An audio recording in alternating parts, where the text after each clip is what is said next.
And then we'll break for lunch, probably around 12-ish, maybe a little earlier than 12, to about 1:30. And then we'll start back up at 1:30 and continue with the weekend workshop that we've been working on, how to face death without fear, which has been absolutely phenomenal. If you've missed the previous days of the workshop, don't worry about it. You can just jump right in. So again, that's 10:30 till about 11:30 or 12 for Dharma Connections this morning, and lunch break. We aren't providing lunch today, so hopefully you brought your lunch. If not, you can, head out and grab lunch somewhere else.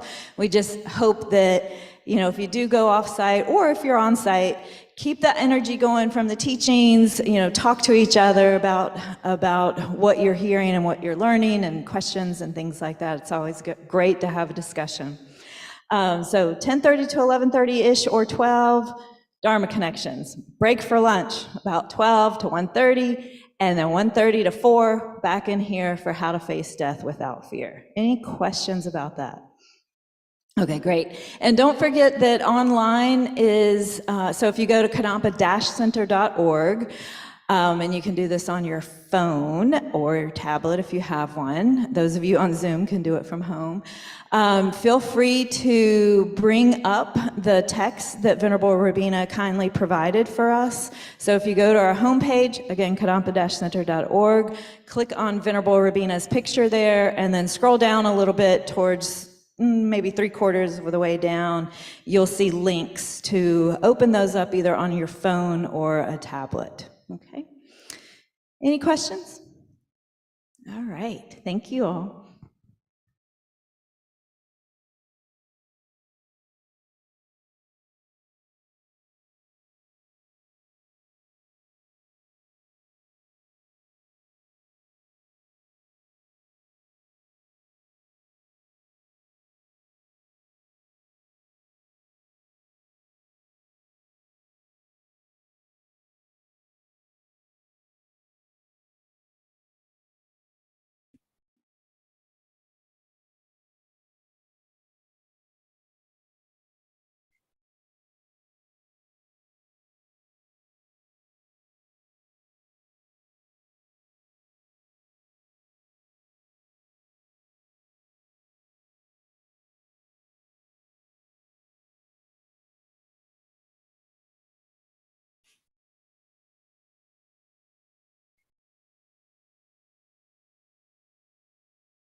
Venerable Robina is here.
Sunday morning is usually sort of general Dharma, frequently just question and answer.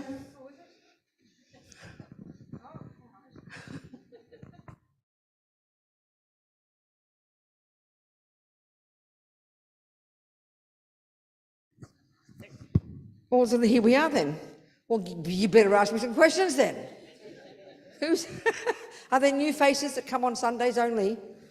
Yes. I see. Who's here only for Sundays? Hello. Well, I think you guys have got to be the ones who ask the questions then. I mean, you don't say prayers or say mantras or say anything, you do like that? Yeah, we do start with prayers generally, yes. You do? Yes.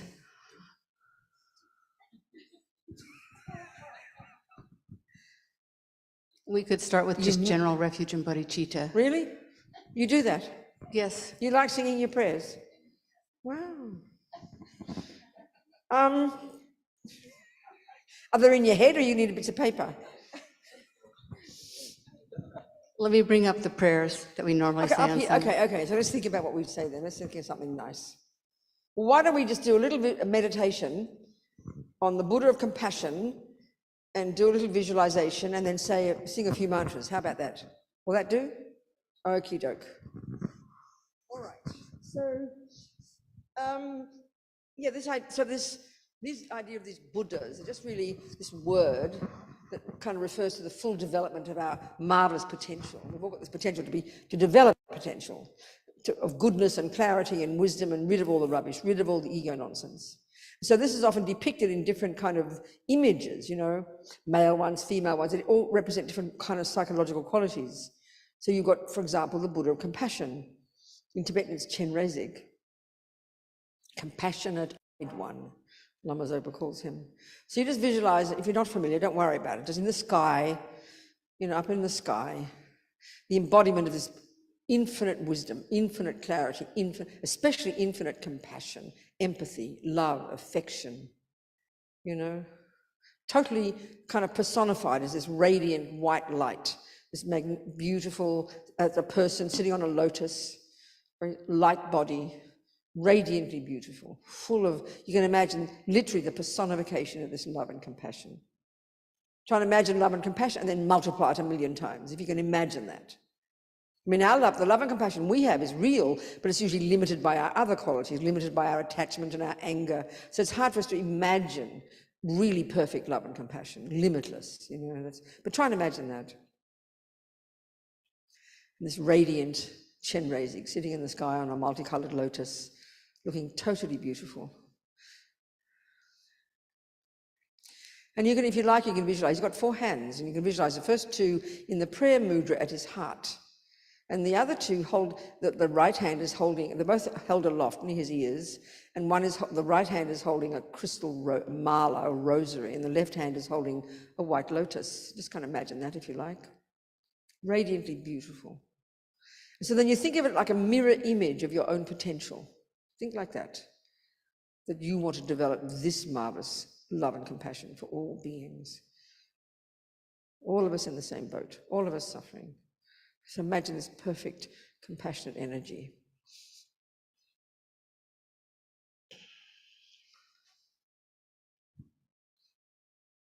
So now imagine all suffering living beings, and that just doesn't mean humans, but all the animals, all the creatures, all the suffering beings. And imagine them in the form of humans, because that's the form they can all get enlightened in.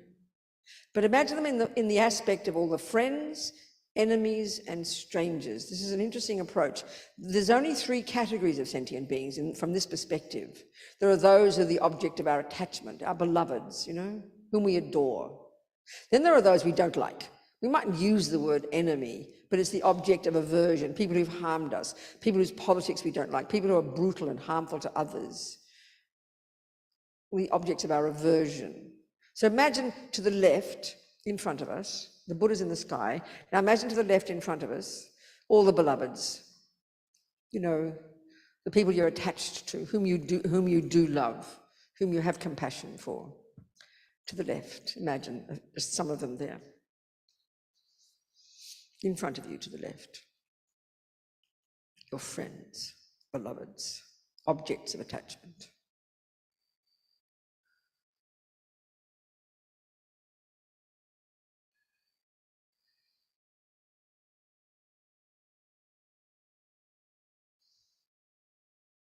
And now right in front, eyeball to eyeball, the objects of your aversion, your irritation, your annoyance, your frustration, the people who annoy you even, the people you really don't like, the people who have really harmed you. Think like this.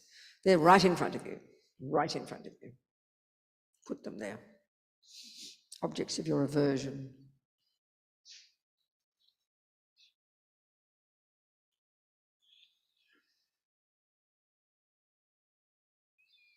See their faces. The ex-husband, your ugly father-in-law, your mean brother, your ex-boss, whatever you like. People have hurt us, who we don't like. And sometimes we know it's quite irrational, they've done nothing wrong, we just don't like them, put them all there. Right in front. And now the third category is interesting, you've got the objects of your attachment, whom you adore, there's some of them. You have the objects of your aversion, whom you don't like, and there's some of them. But let's face it, 99.99% of all the beings are called strangers. So, and who are they? They're people who've neither harmed you nor helped you. So how do you feel about them? Well, you adore the friends, you don't like the enemies, but this lot, which is 99% of the universe, you couldn't care less. In other words, we're indifferent to them, which is we should be embarrassed by this, these 3 categories, but the world thinks this way. Monkeys have this, dogs, ants, all have their friends, their enemies, and their strangers. So it really shows how self-centered we all are, that we define people in terms of whether they make me happy or not, So all the strangers, you visualize them to the right, but also as far as you can look into the horizon in the front, above you, to the left, to the right, and behind you and below you. The whole of the world full. Fill the whole sky with all the strangers. All in the form of humans, which is the form they can get enlightened in.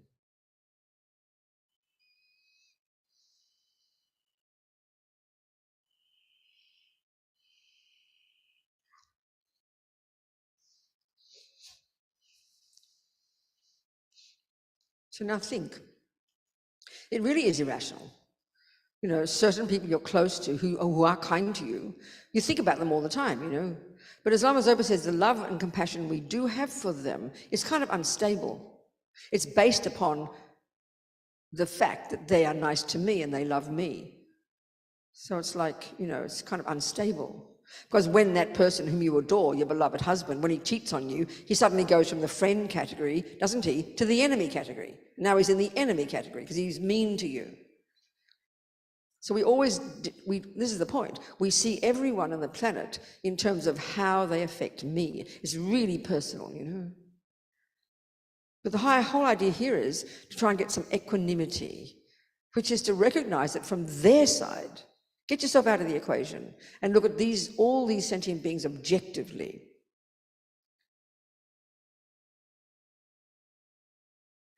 Each of them equally only wants to be happy every second.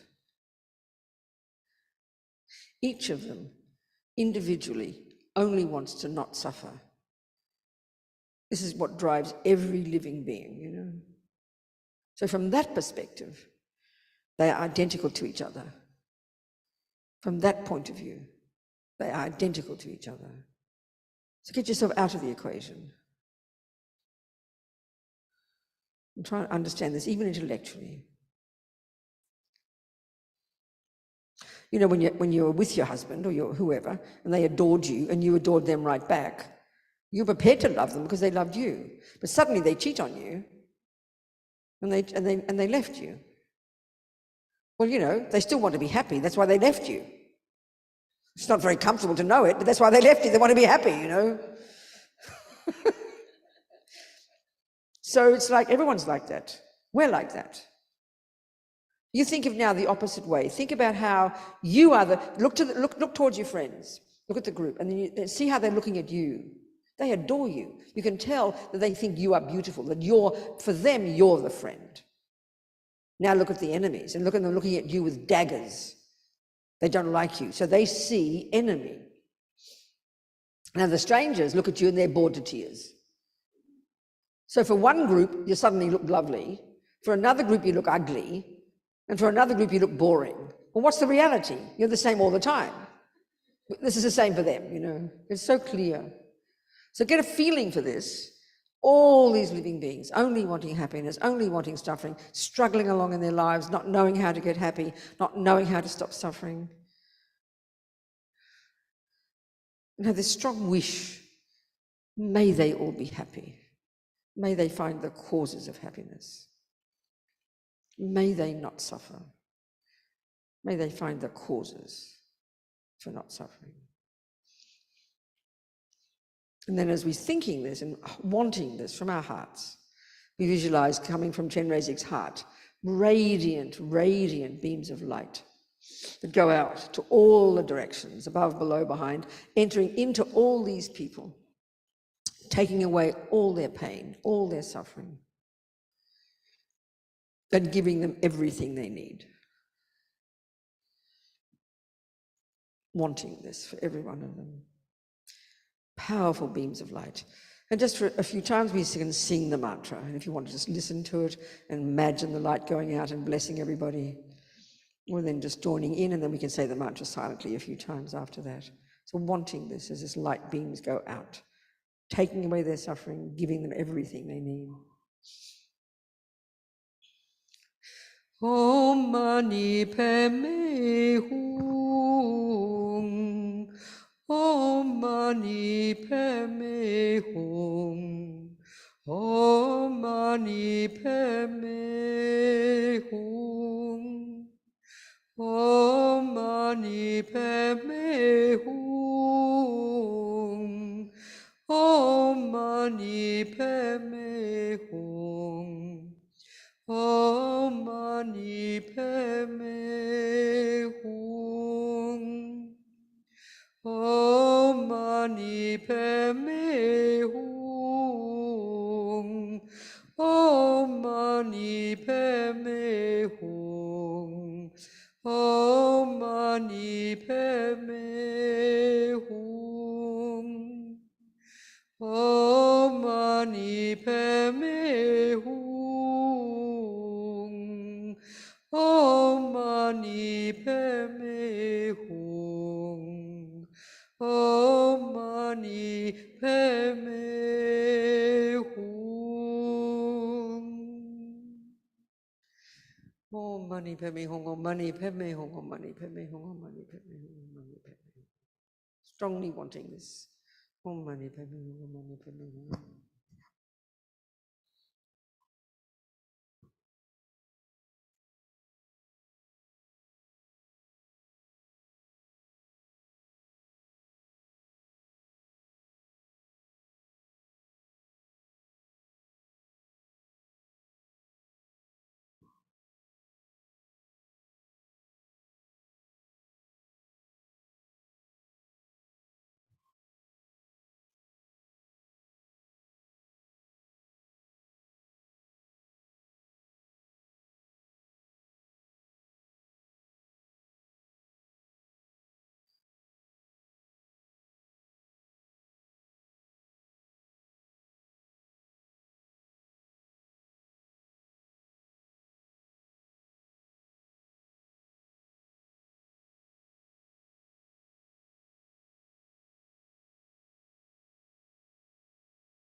So now you imagine that Chenrezig, the Buddha, goes and sits above the crown of everybody's head.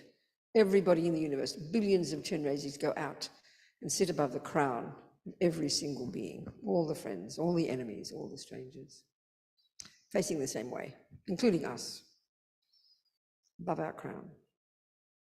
Radiant light body.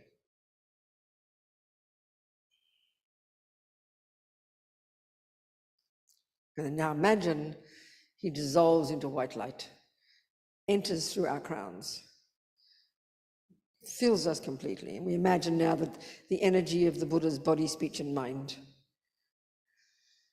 and our body, speech, and mind, completely merge every living being. This is our true nature.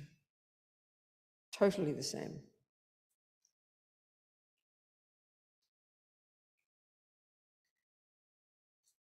And then imagine all these transformed Chenrezigs all over the universe, they all absorb into you from all directions, this perfect energy of infinite love and compassion in all the beings, now all absorbs into you.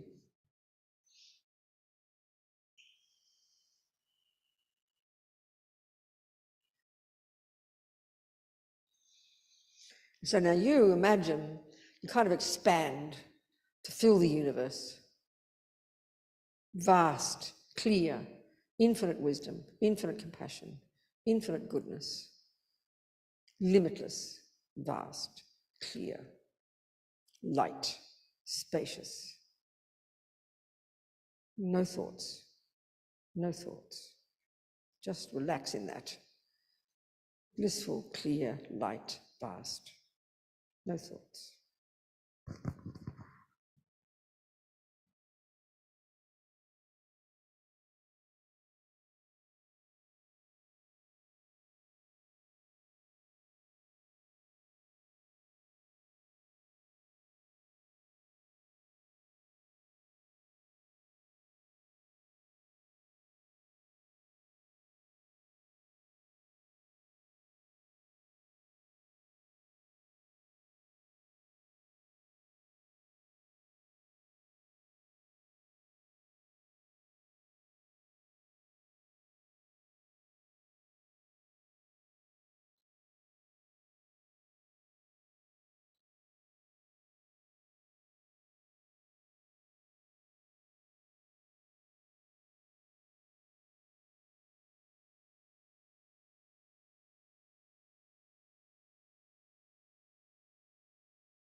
And now just think, we'll finish with these 4 immeasurable thoughts, these marvelous, brave attitude of the bodhisattvas of compassion, wanting to never give up to benefit others and having the sense of responsibility that I will do it, you know. So just think, may all sentient beings abide in equanimity, free of attachment, anger, and indifference. May they abide so. And then this next one is this brave attitude of the bodhisattva. I will make this happen. Please, Buddha, bless me. Please, Chenrezig, bless me to be able to do this.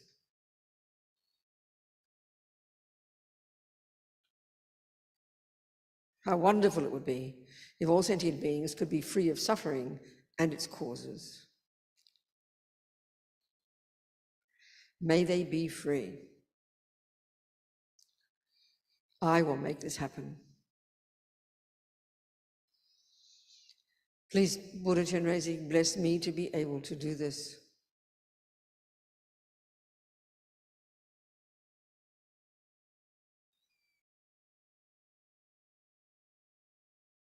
How wonderful it would be if all sentient beings could have happiness.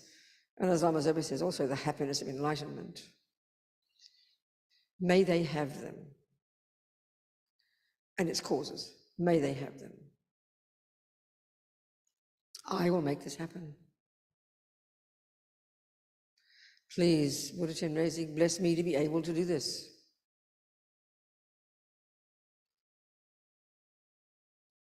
How wonderful it would be if all sentient beings were never parted from higher rebirths and liberations, excellent bliss. May they never be parted. I will make this happen. Please, Buddha Chenrezig, bless me to be able to do this.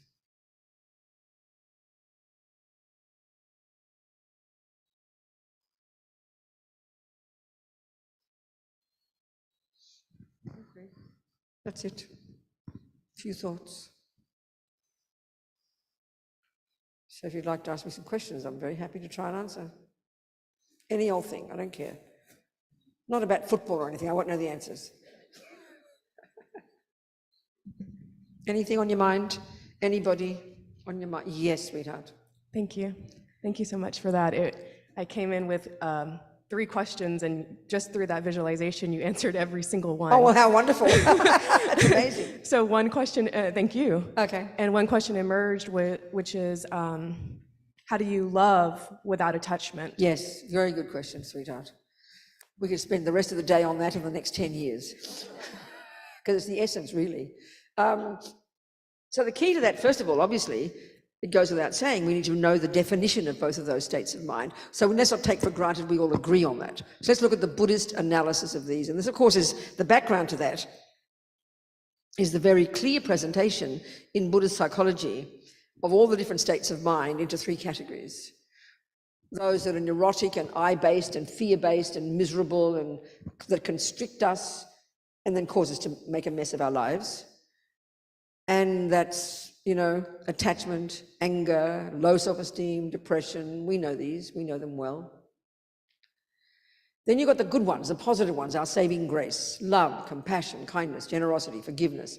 And they are the source of our happiness and the source of why we do useful things in our lives. So it's almost obvious, it's really so obvious, so evident. But I think in our psychology, we don't keep it as simple as that. We make it almost more complicated, So this is the Buddhist analysis. So there's a third category, of course, that I like to call the mechanical bits of our mind, sort of that are useful, like remembering things and in concentration and that kind of stuff. So forget that lot. This first 2 lot, this is the key to success of basic Buddhist practice, is learning to distinguish between these. Why? Because one lot make you miserable, and cause you to harm others, and one lot make you happy and cause you to help others. So clearly we want the second lot. But we've got the first lot, we can't help it. We've got old habits, So the classic one, that your question is perfect, how to distinguish. Well, it's incredibly difficult. So first let's look at the definition. So all the unhappy ones, all the neurotic ones, if you like, they're the voices of ego, put it like that. And the way of describing that very loosely in Buddhist view is this sense of a separate me, lonely me, bereft me, cut off from everybody else. And we all know those feelings. And if you have a person who feels that way, they're not beaming with happiness, they're not smiling, and they're not loving and running around making people happy. They're miserable, they're lonely, and this is us, to one degree or another. Because attachment and low self-esteem and anger and the rest are all they're prevailing. So attachment is, the key quality of all those unhappy ones is that they actually misconceive everything. They cause us to see things wrongly. So they all exaggerate. It's a key function. So attachment, when there's strong attachment in your mind, forget for the boyfriend, just look at the chocolate cake. The attachment is the part of a mind that where it comes from is an emotional hunger. A sense that I'm not enough, a sense that I don't have enough. That's really fundamental to understand. This attachment is an expression of that. It's a feeling of I don't have enough, so naturally you're looking out there for something that when you get onto it and get it, somehow it'll fill you up and make you happy. Speaking very simply. But it's a bottomless pit. So what it does is the more the emotional hunger in here, the more it exaggerates the deliciousness of the thing out there. So we become as blind as a bat. So especially when it comes to a person, But also attachment is very delicious because it triggers very happy feelings. So it's really confusing to try and navigate and understand, first even intellectually, the different parts of our mind all working together. So, you know, there's this example, the boyfriend, let's say, the child, doesn't matter what it is, let's say the boyfriend. So first of all, what drives the attachment, like I said, this is really crucial to get in touch with, is this feeling that I'm not enough, a feeling that I don't have enough. And it brings this hankering, this emotional hunger. So naturally you look for something. So it's a very strong attachment for most of us is another person, is sentient beings, you know, whether it's your pet, your boyfriend, a friend, you know, you name it, mostly. It's very strong. And I think this attachment is, this feeling of not being enough is so strong that, and it's embodied in our culture, maybe less so now, that unless you have a partner, you're like nobody. I mean, still in some cultures, if you don't have a husband and children, you are like nothing. You don't exist. In our culture now, it's kind of more spacious, isn't it? So many people live on their own and aren't criticized, you know. But it's a very powerful drive in us. And of course, then we romanticize that notion, you know, don't we? Hugely. So this attachment makes a fantasy of things. And it exaggerates the beauty of the person. It exaggerates the deliciousness of the person, which means you can't see anything but the pretty things. Now, the irony of that is when you're in love with somebody, and we had this discussion yesterday, there's another category of states of mind, and one of those, particular example, is the one of happy feelings and unhappy feelings. We think that means attachment, but they're quite different. So attachment is the emotional hunger for that person. It exaggerates their deliciousness, and then contact with that person, or indeed with the chocolate cake, what it does do, it triggers very happy feelings. And of course, the bottom line is we want happy feelings, and we don't want suffering feelings. It's what drives us, really.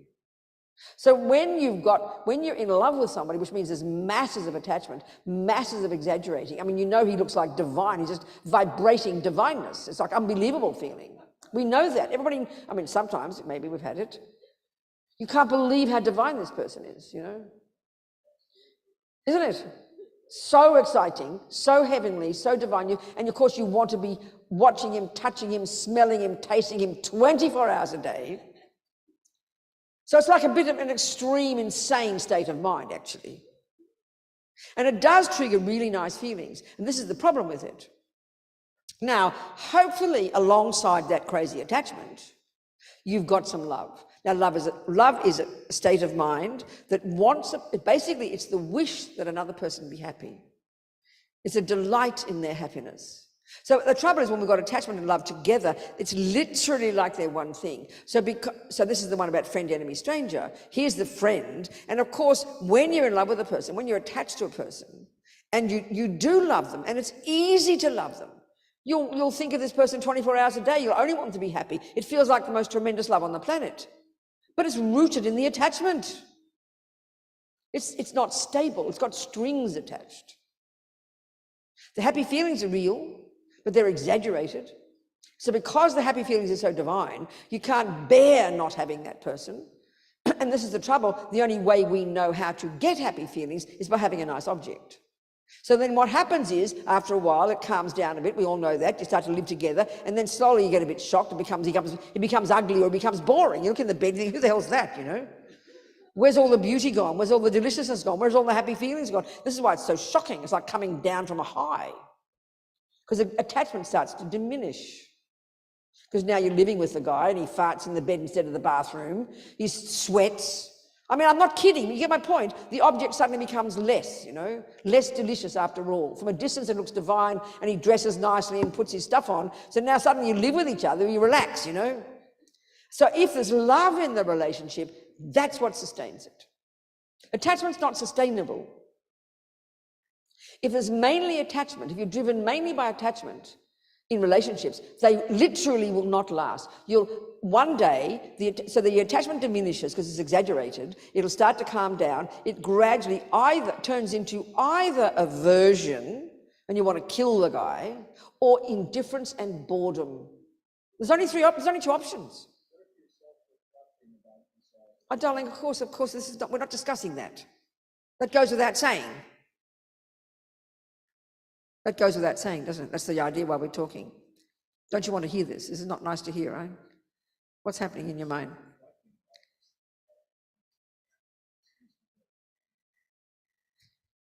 So why are you suggesting that? Why are you telling me that? Why are you putting that in? Why are you saying it? It's a very interesting point. Why are you saying that to me? Because earlier you said about how unstable relationships can be. But we're discussing the problem, aren't we? Yes. So if you're familiar with the problem, I'm really happy for you. But we have to discuss the problem first, and I'm giving a Buddhist analysis of the problem. Okay, then I'll hold my comment until later. What is your comment? Is it a question, darling? I'm really happy to ask. What's the question then? If you're self-reflecting about... Please use the microphone so people online can So what's hear the you. question? If you're self-reflecting about the Yes, person you're in love That's with... right. Then maybe you have this great feeling for that person, but at the same time you realize that it's... So self-reflecting means practicing. So what do you think I'm discussing here? Why would I be saying, so why would I be saying this first? No, self-reflecting means I'm reflecting about my own feelings. That's about right, and this that's other that's what the job of being a Buddhist is. It's a job of everybody else. You have to be a Buddhist. Buddha doesn't own this. But what I'm doing is giving a Buddhist analysis of the problem, and then once you establish the problem, it tells you the solution, doesn't it? Would you agree with that? Yes. So if you know the answer already, I'm sorry to bore you. I don't. But you do, you're perfect, your answer's perfect. Self-reflection is the answer. Totally, of course. But we're discussing the problem first, and we're looking at the distinction between attachment and love. Is that the analysis you have? Yes. So tell me about love and attachment. How are they different? Explain to me. I can't do that. Okay. I would rather listen to you talk about Would you? Are you sure? Yes. I don't think so. I don't think No, you- I think I am sure. I think, okay. So this goes without saying. That's why we discuss the problem first, and then once you've established the problem, then it tells you the solution, which is exactly your point, self-reflection. So you can learn to distinguish between them. That's the reason I'm saying it. So if you can bear with me, is that okay? Thank you so much. Okay. Are we communicating so far? Do we recognize? Okay. So in a sense, this is the answer to your question. And I mean, because we use these words in our ordinary daily life and we don't give definitions, everyone in the room, if we didn't give the Buddhist definition, you'd have your own definition of love and your own one of attachment. So this is where, in the Buddhist analysis, there's a super clear distinction between the I-based, unhappy, distressing, disturbing states of mind, of which attachment is a major one. It underpins the others, in fact, the Buddhist view.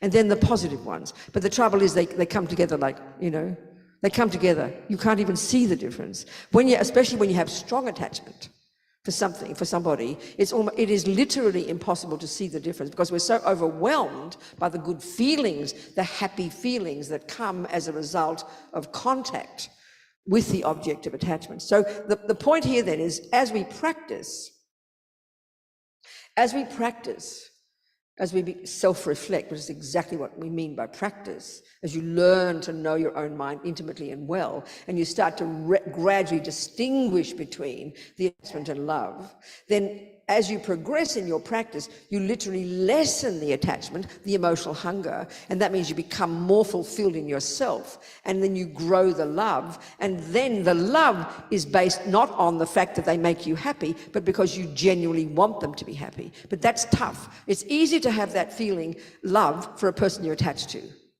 But look what happens when they start to annoy you, irritate you. I mean, even your most perfect baby on the planet, you are prepared to have compassion, to up at 3 a.m. to change its diapers. But what if it cries all day, every day, 24 hours a day? No wonder mothers kill their babies. It's just understandable because it becomes too much. It becomes absolutely exhausting. Do you understand? So that's because we have attachment and aversion. So by seeing the difference between the states of mind, this is massive. Then you can learn to be patient and forgiving and humble and all of those qualities in the relationship. And then that's what sustains the relationship. The attachment maybe will change into more just affection for the person, and that's the key to success. Because if it's only attachment, then it can't last. Because it's a fantasy, it's just not sustainable. And then love disappears. It's impossible. Because when you're annoyed, because aversion is what arises when attachment doesn't get what it wants. So in the end, you just have anger and aversion, or boredom and indifference. So you chuck him out and get another one, What do you think? Is that And it's hard to see it. It's really hard to see, but of course, as he says, it's perfect answer. Self-reflection is the entire point. That's the entire point. So we can see the difference, but don't expect it to go overnight. You know, attachment is primordially deep inside us, and it's multifaceted. Does that make sense? Thank you, sweetheart, so much. Thank you. Somebody else? Yes. Yes, Elise. Thank you for being here, Venerable. Good. I understand that this precious human life is really valuable and that we have the opportunity through our intellect and experience to achieve higher levels of Your own spiritual nature, development. higher levels of your own mind. But what I can't quite get clear is, how about the lower realms, like the animals or hungry ghosts? How can they achieve higher levels? I understand, yeah, I understand. So we have to take, if we take the view, the Buddhist view, that their consciousness, just like ours, goes back and back and back and back and back, have had countless lifetimes, and everything they've ever said and done and thought and seen and tasted and smelt leaves imprints in the mind, and they leave seeds in the mind. So this animal at this moment in time, this little dog, has had countless human lives, has created countless virtuous karmic seeds, but the one that was triggered at the previous death was the dog one, so all the others kind of got buried. They're they're underneath. He can't access, the little doggy can't access them, but they're still there. So this is how you can help animals. That's why, like we were talking with the death process, and we'll discuss more this afternoon, by saying mantras and prayers and invoking the Buddhas, this can help trigger those karmic seeds, even especially at the dog's death, to help one of the human ones manifest and get a human life again. So you can't do anything as a dog, but the seeds are there. So that's where we can help other beings, help them. It's a huge answer. It's a huge point, because those seeds are there. So we have to help trigger them, help nourish them by having contact with the Buddhas and contact with the teachings and contact with even virtue and goodness, and even being around another human being. It can help trigger those imprints in their mind. It's the very best we can do. So you're saying that it's really, in that light, it's essential for us to always be thinking about other sentient beings, even the ones that we don't encounter, to send positive prayers toward them, so that any positive imprints from their past lives can manifest? Okay, there's different things. There's our own practice. So there's our own practice. So from your point of view, having compassion, having love, saying mantras, that also is your practice that helps you. But then actually helping others is also directly doing things for that person in front of them, for their mind, but including also doing things from a distance for other beings, so that you are the beneficiary of those and other people are. So yes, absolutely. Thank you. Absolutely. Thank you. Absolutely. Yes, somebody else. Yes, sweetheart. Thank you, Venerable, for being here. Okay. So you might have answered this earlier this week and I missed it, but going back to the love and attachment. Yeah. I was thinking, so my parents are getting older, my father is transitioning, and I'm thinking about my mother, and they've been together for over 50 years and she's never lived by herself. I see the love, but I also see the attachment. That's right, exactly. And the difficulties that she's going through accepting definitely that transition. With those relationships, because you've talked a lot about attachment in the sense of like getting rid of, you're not acting the way I want you to act, so therefore I'm going to go find, love somewhere else. But what about the love that's been there for so long and how to let it go, or how to see it differently? How to let go of the love and see it differently. Is that really the question? Are you sure? I don't think That so. might not be the question, No, right? I don't think so. But I'm just thinking about people who do. So you mean, okay, you're talking your mum, let's say she's right, and she's obviously been very, see, that's the thing about when you get a relationship that's a 50-year relationship that began being first attachment and then became this, and then the codependent on each other. That's what people do. Yes. And then inevitably for 50 years he's been doing certain jobs and she hasn't. That's right. And she's relied on him to do those jobs. Whereas if she dies and the poor hubby, most men can't cook anything for them. I mean, things are different now, but typically, I often joke about this. I've been a man countless times, not being personal, okay? But I always notice on our pilgrimages and things, it's always mostly women. Older women seem to be able to hang out very nicely with each other when hubby dies or they leave him, but hubby seems to need another wife. I don't know what it is, but men, I very rarely find men bopping around the world, hanging out in cafes, all laughing and joking with each other and going hiking, you know. Maybe they do, I don't know. Do you, men? I don't know. Oh, I see, is that what you do? Okay. Well, that's your way of, that's true, there you go, you see. And that was just ridiculous. So when you do, I mean, any kind of relationship, whether it's even with your sister, you have a certain role with each other. And when the other half goes, you're left kind of empty-handed. So that's the biggest pain for the attachment, in the sense that the habits you've developed. So your mum, no doubt, unless she's very independent, she's relied upon your dad for so many things. Would that be right? Yes. So she's going to be left completely standing on her own, and she's going to have to discover, and this is the answer, a brand new person. She's going to have to discover parts of herself she has never discovered, because she's subsumed into a husband, you know. So there can be a good thing about that, but also very painful. So that's how you can help your mum. But don't count on this. I'm sorry, your mum could die before your daddy. True. Even though it seems like your daddy's looking like he's dying first, but never mind. But that will be the main one. Okay. Unless she's been very independent. And some couples, you see that.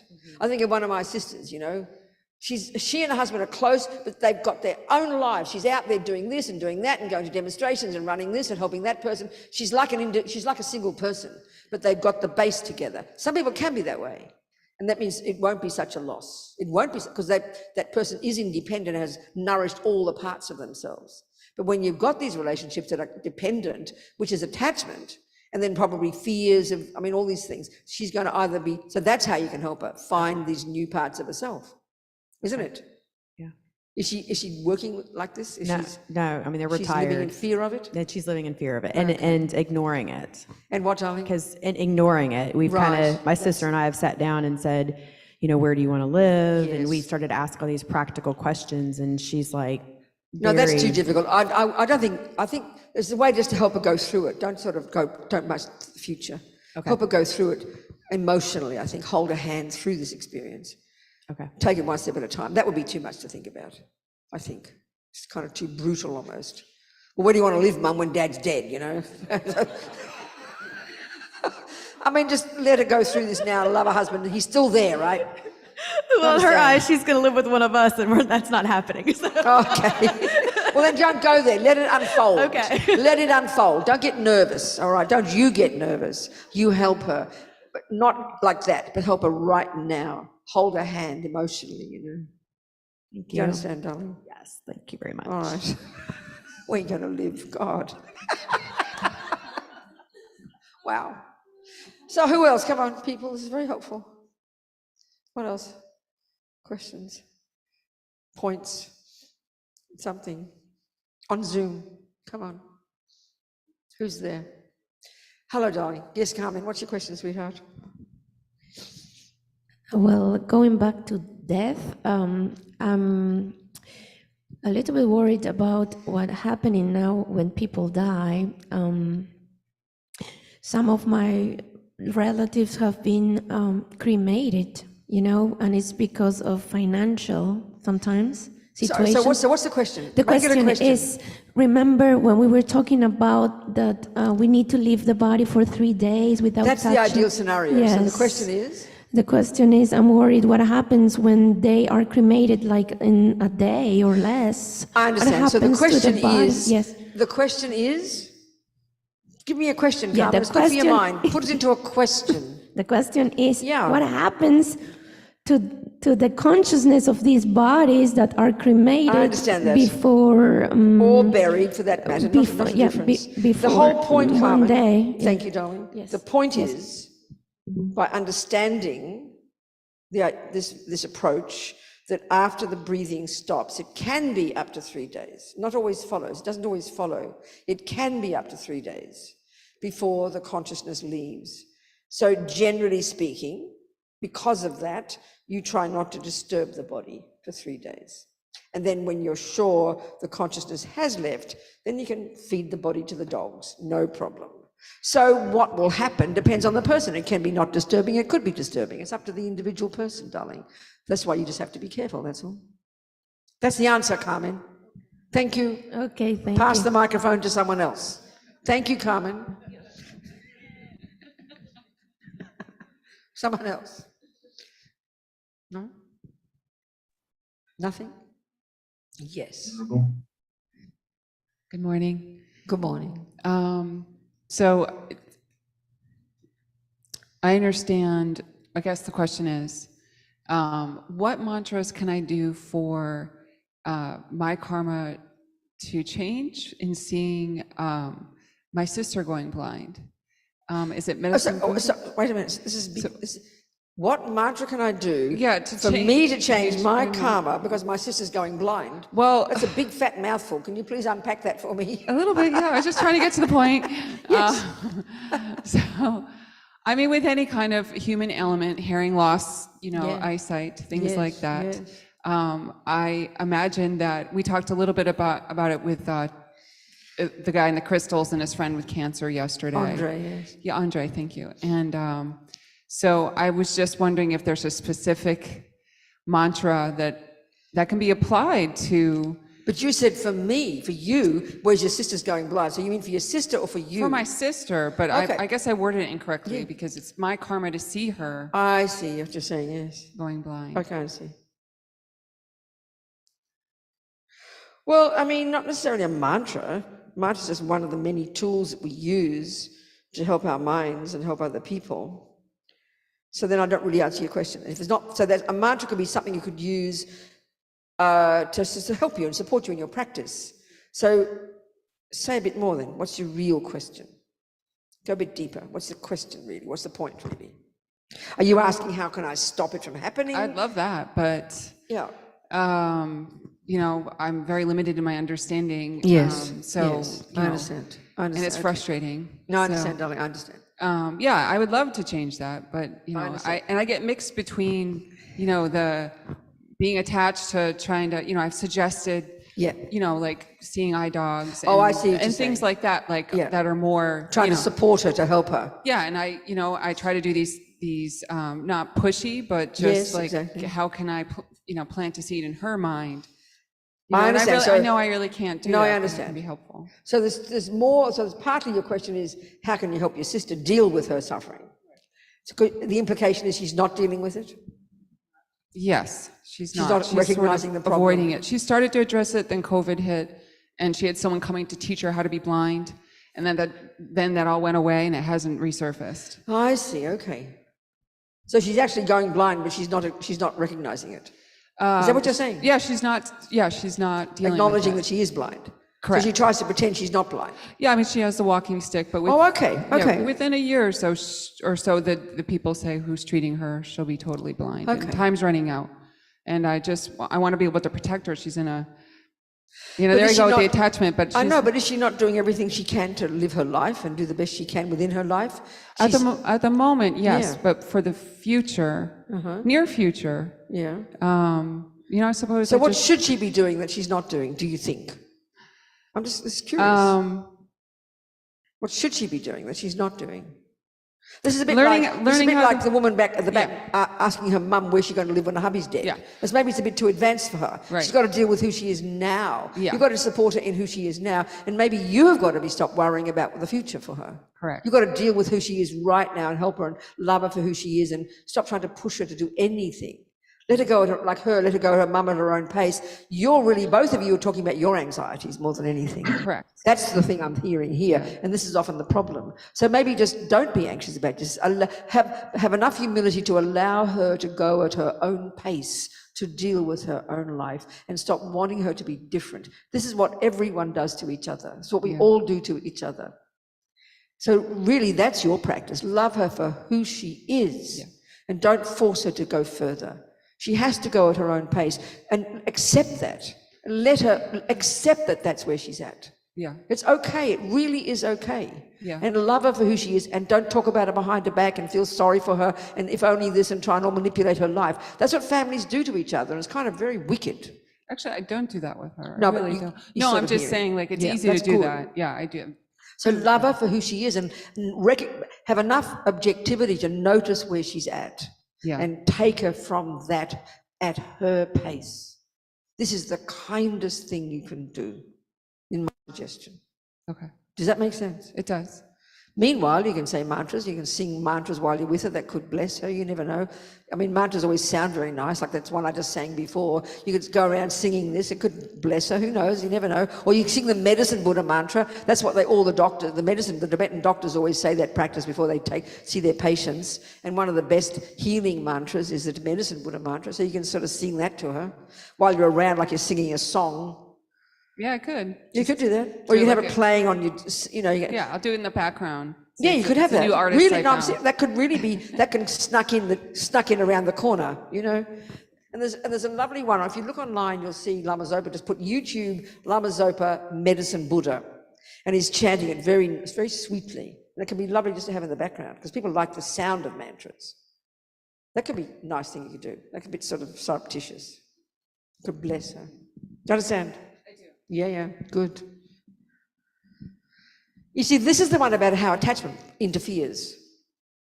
This is what's interesting. Attachment, all the delusions, they're all the I-based and they're all fear-based. They're kind of all anxious and they're all like drama queens. They're neurotic, So and their job is they always are sticking their nose into everything. Attachment loves to stick its nose in. We always know people who are running around telling everybody what to do.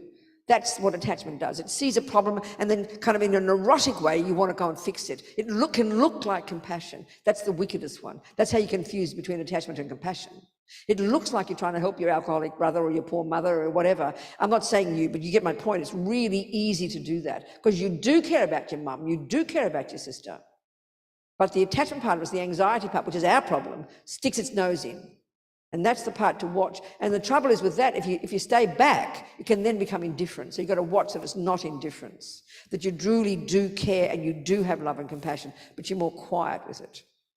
So that's for all of us. This is a typical thing in families, in close relationships. Everybody talks about the poor person behind their back, you all know they're talking about them. Everybody's worried and we make mountains out of molehills sometimes, instead of just allowing that person to be who they are. Even if they're an alcoholic, if they're not ready for advice, leave them alone, And we all know that when other people start to tell us what to do, like, back off, mum, You understand, we know what it feels like. So the delusions stick their nose in and always having opinions about everything. Whereas patience and love and kindness and compassion are more patient, more sweet, more kind of spacious, more just observing and checking, They're more kind of sweet, there's something about them, quite different. So distinguishing between these neurotic parts of ourselves. And that's the other part that we were discussing, I think, yesterday, which is quite hard to see. Let's say your alcoholic brother, let's say when it's quite traumatic and he's, makes a mess of his life and he vomits in the soup and he makes a mess, he steals from people and it's like causing much problems everywhere, Then our anxiety about it can be quite strong. And then we, of course, blame him for making us suffer. We blame him for making mum and dad suffer. But actually, the reason we suffer is because of our anxiety and our anger and our attachment. That's the part that's hard to see. When we can own that, then we have less anxiety about him. We still love him and have compassion for him. We don't try to bully him to change, It's really quite tricky, this one. In variations, all of us have got something like this in our lives, Are we communicating? But this really does demand, his term is perfect, self-reflection. This is the point. This is exactly the whole Buddhist point.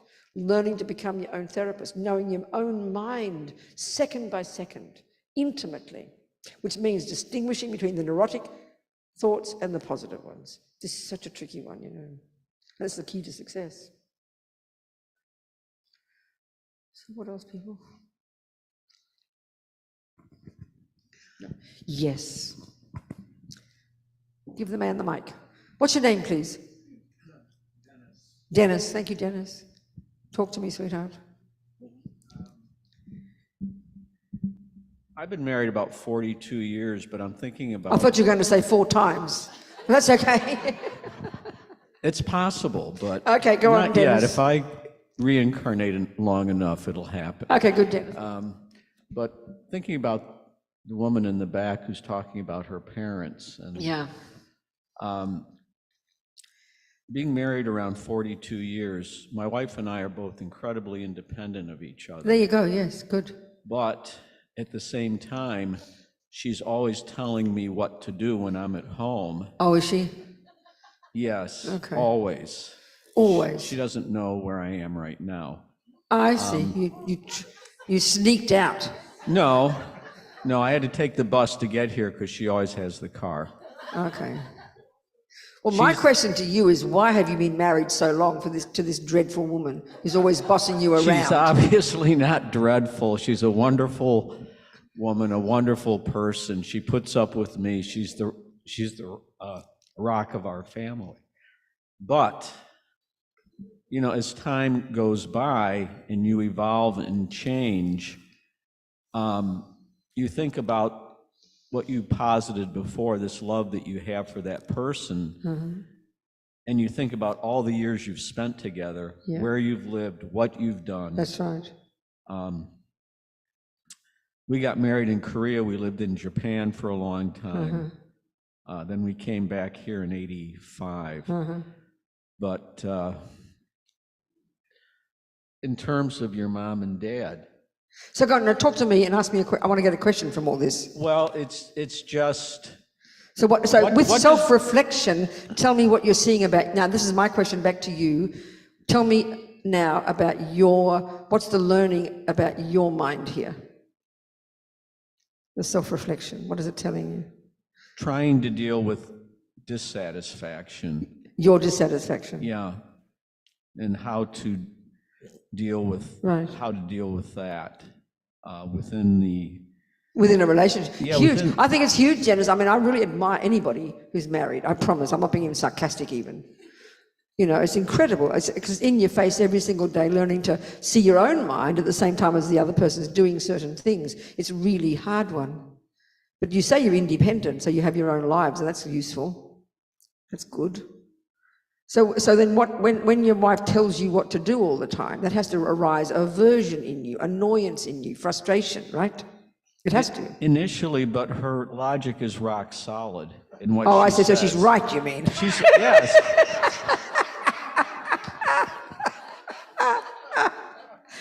But that doesn't mean I want to do what she tells me to do. So you mean she sounds like she's your mum as well? That's what often happens. Wives also become mothers, don't they? So, but you would like it if she didn't tell you what to do, wouldn't you? Sometimes. Sometimes, okay. But I mean, is it like put the toilet seat down, clean the dishes, stop slurping your coffee? What are the things she tells you to do? Exactly. That. That's it. That's exactly what she's doing. Okay, well that means she's got attachment to, because you annoy her. Yeah, I just realized that when you were speaking. Yeah, that's that right. there's So you this annoy her. attachment. You're Yeah. the object of aversion for her because her attachment's not getting what it wants. And then she tells you what to do and your attachment's not getting what it wants. I mean, join the universe here, baby. I know, but when I say to her, let's go to the state fairgrounds today, let's walk around, she doesn't want to do it. But I met her at the state fairgrounds yesterday. She walked up to me from behind and smiled, but then the whole thing started again when we started walking. I see. Everything I'm doing wrong. Yeah. Well, so that's a big practice. So then this is the interesting point. You clearly have decided that you're going to continue to live with this wife of yours, right? That's a decision you've made, or is it you think 57 times you should leave? Absolutely. What? You have decided. Absolutely. That's a clear decision. So therefore, the only other option you've got is to learn to be humble and patient in the face of her criticism, isn't it? And you're trying to Yes, do you're that. right. I'm not a patient But does it person. break you, or is it making you stronger? I have to have my freedom. I have to be able to do what I want to do. That's good. Nothing wrong with that. But she tries to limit that. Well, then you can say, thank you, sweetheart. See you later. Bye. That's right. That's why That's I'm here good. this And morning. but with no resentment. Let her have her problems and you can have your problems. So at least you do that instead of killing each other. Like I read one time, the New York Times magazine used to do, now when they had a magazine, at the end of the year, they'd do a special issue talking about people who've just died that year. And one story, one year, was this couple married for 42 years or something. Very soon after they got married, they started physically fighting with each other. I mean, violently, right? And so at some point he left. And then somehow she moved into a studio. Then he came back and she let him come back. They had a sheet between them. They had their own halves and they beat each other between the sheet with their pots and pans. And one day she walked into the bathroom and he was dead. So I'm glad it's not at that level, okay? I'm prepared to live another 20 years as long as our money holds Well, then you can out, put the yes. sheet in between. So this is where living with other people, it can easily, because we've all got attachment, we all want things the way we want them, and then we always tell the other people to do the way we want. This is join the universe. I mean, this is why forget having what you just said before, what was the word you used? What is the word you use about looking inside? Reflection. Even before that, Dennis, one of the most powerful practices, and this is in Buddhist terms, the very first level, junior school, entry level, grade 1, forget about your mind yet, is zip the lip. Control the servants of your mind and don't say the words. Your life would transform. And do you usually shut your mouth or you argue? No, I'm always talking. I'm from a small town in the mountains in upstate New York. Everybody talks. Okay, so you always answer her when she says something. I always talk, and she's always telling me to zip my lip, like you're saying. Okay, but you argue with her when she tells you what to do. Yes. Okay, well, maybe that's your practice. Don't say the words. And not out of passive aggression, but that's a very powerful practice because you keep the fire burning when you say the words. That's a powerful, disciplining our body and speech. If the world did that, no one would harm anybody. Then you got the miracle of, they say when you're with others, you control your body and speech. When you're on your own, you self-reflect. You look at your mind. But what about the lady back here with the mother and the father? Yeah, what about her? She's very concerned about her mother and what her mother can do to make changes, maybe. I know, but that's what I'm saying. Her job, not her mother's job, her job is to love her mum and go at her mum's pace. Let her mother, instead of her wanting her mum to be different, love her mum for who she is. You love your wife for who she is. To a point. Not to a point. Yes, no, to a point. No, Dennis. Love her for who she is. Because you want her to change. All attachment wants is everything to be different. That's the nightmare. So to actually, it's not passivity. You've got your own life. You're not sitting there like a big lump in a couch. You're out there having your own life. But if we can learn to accept your sister. You accept your mother. Stop wanting her to be different. Love your wife for who she is. But give her a break and let her be and don't answer and go have your own life. That's really a great, for our mind, it's not a moralistic thing for your wife's sake, it's for your sake. What do you think? Give it a try. You're right. Okay. Your practice is zip your lip and walk away. And your practice is love the mum for who she is. And stop trying to change her. Where are you going to live when your husband's dead? That's a shocking question. What's your sister doing to make sure when she doesn't fall over? Give them a break. Whew. This is giving up attachment. This is giving up attachment. Attachment is this busybody drama queen that wants everything to be the way we want it. That's what anxiety is. As soon as you see something that's not the way you want it, that's what anxiety is. Whew. So really attachment, Lama Yesi said, I can tell you about it for one whole year. Never begin to understand it until we start going deep inside. So that's why at least the zipping the lip is such a powerful one, I swear to you. I mean, families. You know, I always use this example. I'm not trying to say our family are saints. We are not. There's 6 sisters. Well, one dead. She fell down the stairs recently. Yeah, my sister Jen fell. Did I tell you that? Did I tell you? I did. She fell down the stairs. 2 steps. Dead on her head. Anyway, for the last 20 or something years, there's this unspoken agreement now that we do not say bad things about each other to each other, which means we don't go around, poor Polly, how do we do to help her? Poor mummy, that kind of thing. We do not do that, and when we are together, we do not discuss things that we all disagree with, and there are so many things. So what that has done, a miracle, is this gives the space to find nice things to talk about that we all share. So we're harmonious, you know. It's like a miracle. We fought like cats and dogs as children. Because we're really close in age, and all the girls are bossy like me.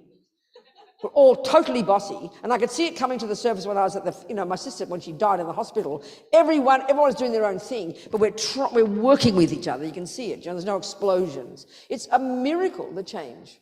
I can't tell you enough about that. Because when we talked on the phone, we'd always talk to each other and FaceTime, whatever. Polly this and Julie that. And what about Polly? She's ridiculous. She's always funny. And then Janet this, she's anorexic. And God, Janet this and Janet that. And then Julie this and Polly that and Tony this and Tony's this and Tony's that. We have plenty to talk about because there are 7 of us. But we don't do it anymore. We only therefore talk about, it's not holy. Therefore we have this, we've created this space to find the good things in each other. Do you understand? It's really quite a miracle. So zip the lip. Zip the lip. I promise it's the most profound practice. But we have this feeling, I can say what I like. So we endlessly talk about people behind their backs. That's why things get worse and worse in families. I bet you've got siblings, you're all talking about mum, with you, all talking about your sister.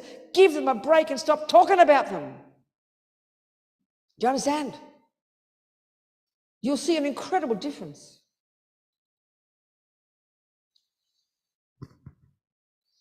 Time to go home soon, I think. 12 o'clock. 11:30 to 12, that's a big break. That's 20 whole minute difference, 30 minutes difference. So you mean we can go to 12, you mean? Oh, I see. So you're going to ask me some more questions then, come on. I can't imagine having 6 siblings is enough. I love them all. But I was thinking when I thought I might settle down, I thought I checked out in Melbourne, my family's city.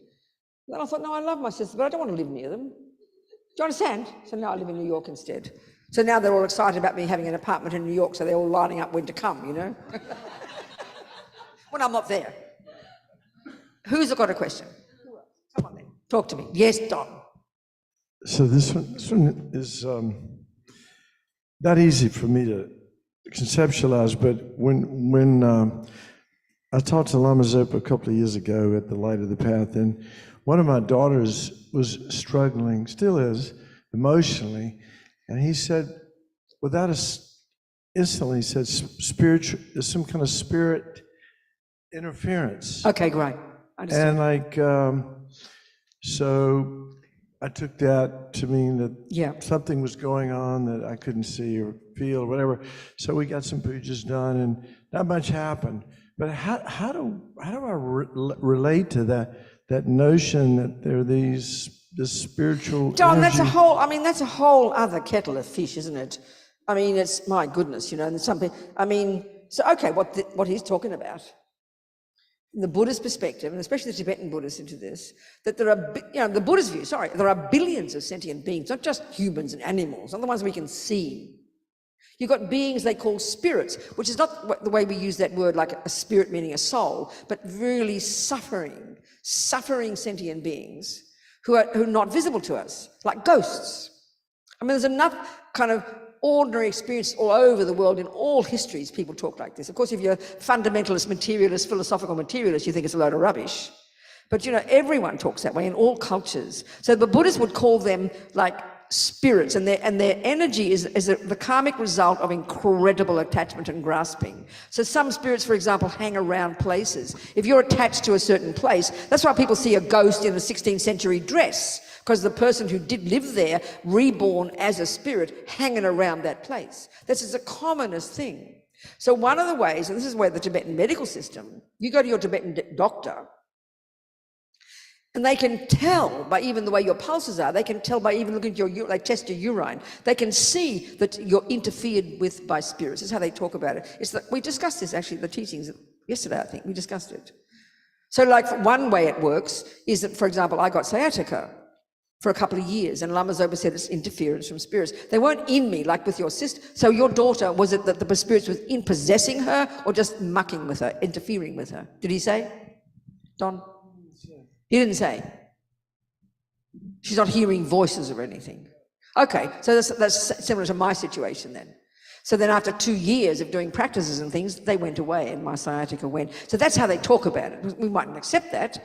That's one way they harm. Another way is directly taking over the body, and that's a really common thing. People who hear voices, many times, it's not just their own mind, they are literally possessed by these spirits, But your daughter wasn't like that. That's not how he said it, right? Is she better now? Is she better now? Yes. So do you accept this analysis or not? Yeah. Or you've, okay. There were times when Where's the mic, please? Give me there the were mic. times when she would, honestly, she'd be 1 minute, she'd be one way, and the next minute, it was as if she was possessed. Okay. I mean, something was coming through her that was not even close to who she was normally. So it does sound, does she talk like there's something in there or not? How does she describe what's happening? Or she's not aware? She's not aware. She goes from being like an angel to just being demonic and screaming and very upset and at herself and everybody else. So do you think it's just her own mind going up and down like a yo-yo, which is not uncommon, or do you think it's more than that? Well, that's what I was trying to, when I asked. What advice did Lama Zopa give? He just said that there's spirit interference. Okay. And, pujas could be helpful. Could be. Yeah. And that's years ago. 3 years ago. And what have you done since? We've done pujas here. I think I paid for some pujas to be done in Kapan, and since then she's seen therapists and all the usual stuff, and she's gotten better. And she got away from me and her mother, which is probably the best thing she could have done. Oh, I see. That helps. How old is she? 21. And she's doing well now? She's okay. On her own, yeah. Okay. Doing remarkably okay. well. Okay. Yeah. But apparently this is not uncommon. This is not uncommon. Apparently, according to the Tibetan Buddhist view. And these lamas who are clairvoyant, they see it, so many sicknesses are caused even. Just even my sciatica was, they interfere with you. You upset them. They live everywhere. Spirits are everywhere. So you might go pee under that tree where they live and they'll get pissed off with you and they'll come and make you sick. Apparently it's like that. Like there's one story, Geshe Lama Konchog. I told the story about Geshe Lama Konchog and the nun, didn't I? I told that story. Remember that one? There's another story. One man suddenly got very sick. And Geshe-la could see, because he's clairvoyant, that this guy had been hurt by a spirit. So he could recall, because the guy had been coming up the mountains from Kathmandu. So Geshe-la could remember, he saw with his mind exactly the spot. So he spent 4 hours walking down the mountain to exactly that spot to kind of subdue the spirit. They talk like this. The whole world has views like this, isn't it? Kind of Australian Aboriginals, American Indians, all cultures, and we've lost it, and the materialist view doesn't have this view, of course. There's so many beings around, and they can be harmful and they can be helpful. And we can upset them. So that's why the Buddhist view, hang on, Carmen, you want to tell me a story or ask me a question? I don't want to hear more stories from you. It's a question or nothing. All right? Thank you. Leave it alone, Carmen. You can talk to me by email, okay? Thank you, sweetheart. This is my gig. Get my point. So, it's up to individuals if we think this is valid. I buy into this view. I'm not clairvoyant, but I trust these lamas. I trust their view. There are billions of these beings. They harm animals. Animals who go crazy, they possess animals because there's this enormous attachment, and they become sometimes very some of them even are so powerful, they disrupt the weather and cause, this is how the Lama Zopa's view, so they do all these massive pujas when there's big kind of hurricanes and things, They can disturb, they're very, very powerful, some, and very destructive, very harmful. So I don't know what you think about this, but it's all there, it's interesting. So that's why I do many practices to prevent. So many practices you can do, and because you see, hang on a second. You've also got all the Buddhas and all the holy beings, and all the bodhisattvas, and they're all around everywhere too. So all we've got to do is hook into them and make sure that we're connected to the positive beings. This is how they talk, by doing mantras, by doing practices, by doing prayers, we can protect ourselves. Does this make sense, people? Yes, talk to me. Microphone, please. There's also a question on Zoom, Venerable. Good, sweetheart. Thank you. How can we help those beings? Can we pray for them? And are they all of that kind of thing? Yes, exactly. Are they ever released from that? Well, all we can do is do practices, and someone like Geshe Lama Kontrog, who's high being, highly evolved and powerful. That story I told about the nun being possessed by the local villager who just died. He was able to help him because he had the power to do so. Do you understand? You here for that story? No, okay. I'll listen to it on Zoom. I'll tell the story. I'll tell the story now. Again, that there's this, Geshe-la Kongtrul was this amazing meditator, lived up in the mountains, no food, no sleep, no anything, because he meditated day and night. He lived in Vajrayagini's Pure Land, an amazing holy being. So he's up in the mountains with a lot of spirits, it seems, of the local people. They also have power, these holy lamas. They can change they can manipulate the external elements, so they can change the weather. So the farmers would come trudging up to his cave. Oh, we need rain, Geshe-la. How many days of rain do you need? 4 days. Okay, he booked it in, he gave them 4 days of rain. They can manipulate the elements, They can change the elements. They can manipulate their own elements, and they can also change the elements of the world. This is what they say. So anyway, this spirit, this particular story, one of the nuns in the nunnery, they came crying to Geshe-la that this one nun was going crazy.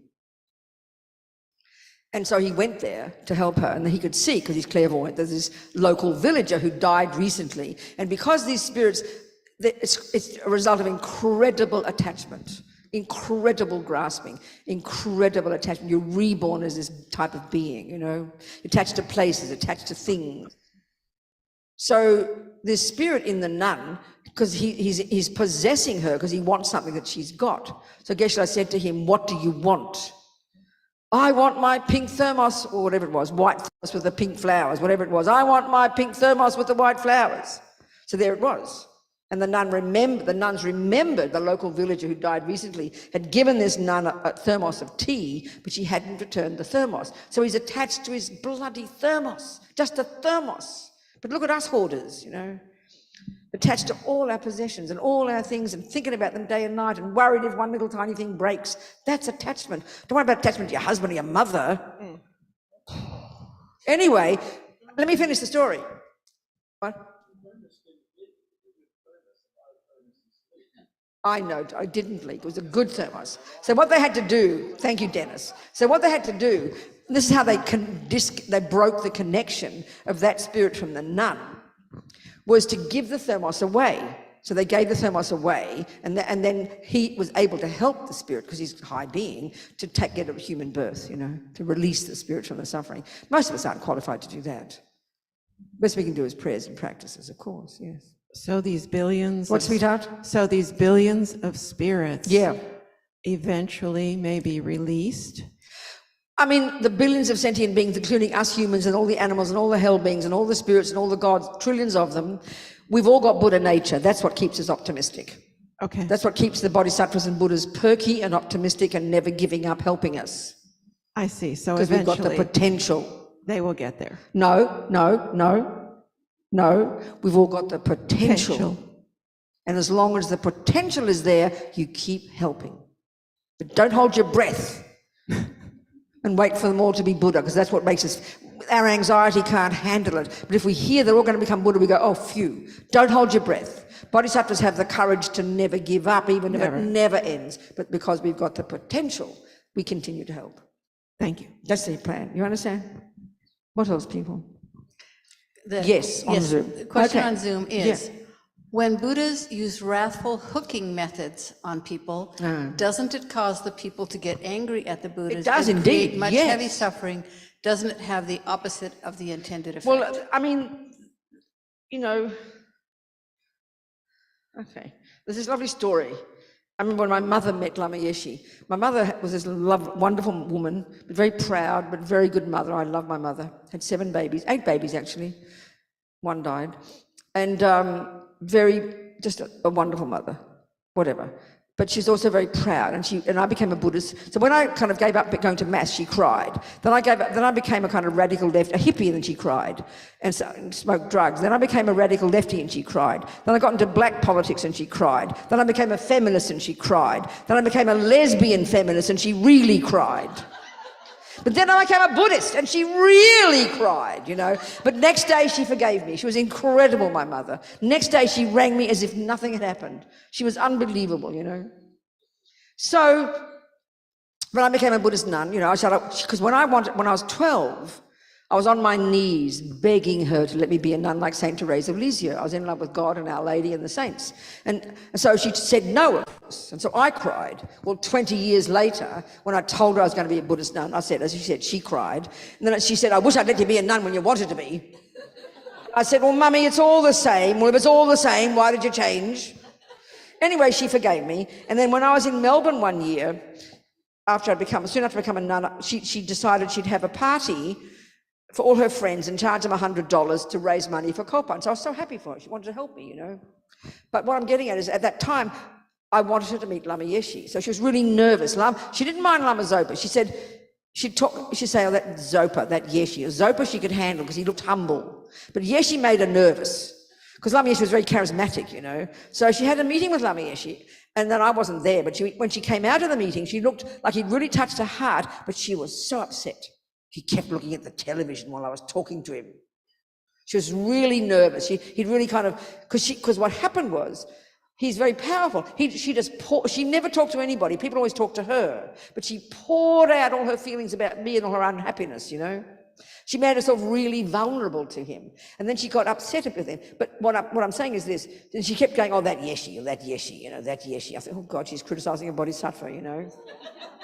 So anyway, all I know is what happened, then I heard this story about this one dude. These bodhisattvas, they go from life to life to life as ordinary people, connecting with human beings, benefiting them, but crucially hooking them. What that means is, if you want to lead people to enlightenment, you've got to meet them and they've got to recognize you and like you. So how you do that is you hook them. So there he is bopping through life after life as a regular dude, hooking people. So the best method is to be sweet to them. Then you'll meet them again and they'll like you. But some people are a bit tough-headed and you can't, sweetness doesn't work. So there's one dude in this village, he's on his horse and he's in a village, and he hooks most people by being kind to them. That means they've got a karmic connection, and 27 lives later, he'll meet them again, they'll think he's wonderful, and he can lead them into enlightenment when they're ready. That's the plan. They've got a long-term plan, right? But this one lady didn't notice him, so he couldn't leave her behind. So he rode his horse through her garden, destroying it. Well, now, and of course, she was shaking her fist and shouting and yelling because now she noticed him. But he had to get her, and he was so happy, because then there's a Lama who told the story, said, when it comes to bodhisattvas, it's better to have bad karma with them than no karma. So think of the Dalai Lama, okay? Millions of people adore him, okay, isn't it? Millions of people, the Chinese communists, cannot stand the sight of them. Well, you can argue he used peaceful methods to hook us, but he used wrathful methods to get the people who are called the Chinese communists because they can't stand the sight, but he got them. So it's, you know, he got them. And it's better to have connection than to have none. That's how they talk, you know. So my mum, I thought, okay, because if my mum, as normal, would have run that meeting and been the boss of the meeting, he would have sat there, yes, dear, yes, dear. She wouldn't remember him, but he got her. He kind of got her ego, you know. So she was distressed. So I was so happy. You understand? That Yeshe, she'd say, you know. You see, Adele House, who wrote Big Love, that big fat book, right, about Lama Yeshe, she and I went to convent together, so school. So my mum and Adele were really good friends. They'd drink sherry and gossip, you know, to each other. And she'd always say to Adele, oh, that Yeshe, right? Anyway, so Yeshe got her. I'm happy. It's time to go home. And actually, when my mother died, in Brisbane, in Australia, it was 3 in the afternoon for me in England. And my sister, it was nighttime there, but we've got all these siblings, but Jan rang me for some reason. Mummy just died, what'll I do? And I said, say Om Mani Padme Hum Anaria. Om what?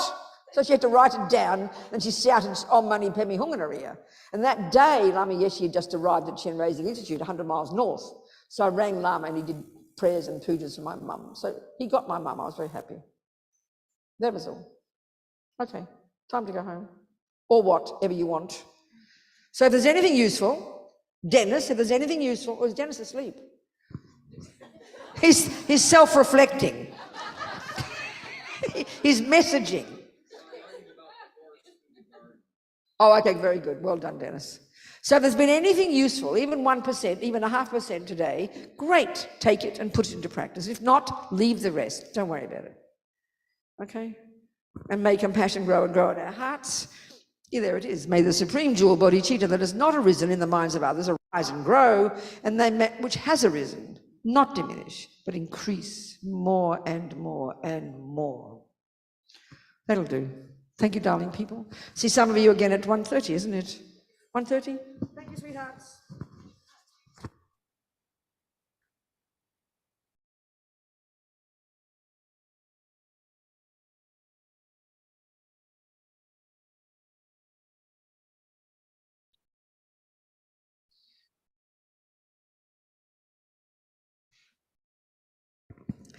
Thank you, everyone online. We will be back at 1:30.